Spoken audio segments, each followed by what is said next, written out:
Nigel, welcome to Belgrade. How are you? I'm good. I'm good. Happy to be back. Okay, great. What does Belgrade mean to you? It kind of feels like a piece of home, honestly. I mean, I think when you start your professional career somewhere and you have the memories that I have, of this city, it always feels like a little bit like home. Do you remember your first day, your arrival to Belgrade? Yes, I do. 2017. Yes, yes, of course. I'll never forget this. Just landing here in Belgrade and honestly just realizing how far I was away from my family and my friends, and kind of had to program my mind that this was my new reality. Do you think in that moment that Belgrade is a very good start for your professional career? Yeah, for sure. I mean, to come to a city that loves basketball the way Belgrade does, and all the tradition and history, I think it was a great place to learn about European basketball as a whole, and obviously allowed me to kind of grow my game and show myself to Europe. Also, you played in NBA 2 years after you come to the Euro. Can you compare a little bit NBA and the EuroLeague in this moment? Yeah, right I mean, now? one, I would say that the European level is obviously getting a lot higher. I think you see every year a lot of guys coming from the NBA to Europe, and vice versa, guys going from Europe to the NBA. So I feel the level has really gotten closer, and I don't think you can go wrong watching or playing at either level.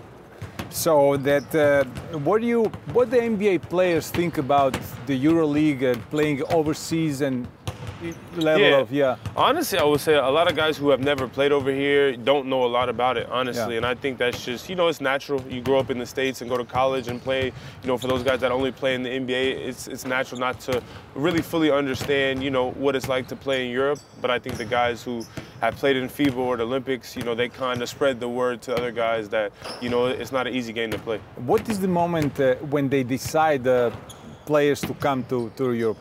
I think it's based on individual circumstances. Some guys just don't have any more opportunities in the NBA. Some guys want bigger roles, or sometimes financially it just makes more sense to play over here. So I think for every player it's different.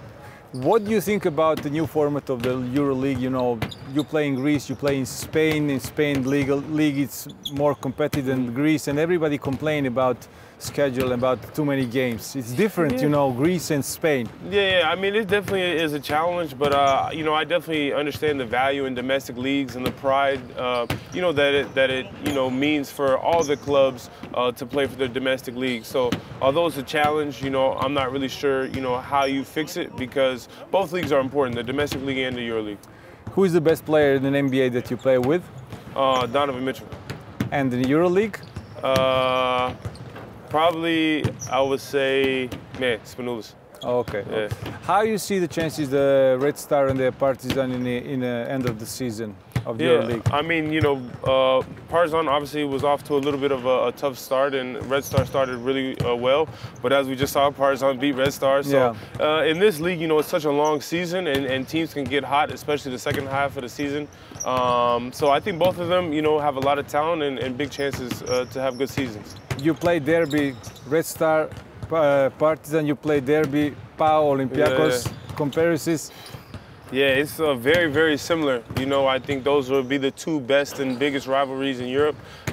Very fortunate to have played in both. They're so similar, man.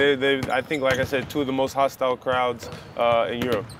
Okay, Nigel, thank you for your time. All the crew, we wish you all the best in the future, and good luck tomorrow. Yeah, thank you so much. Appreciate it.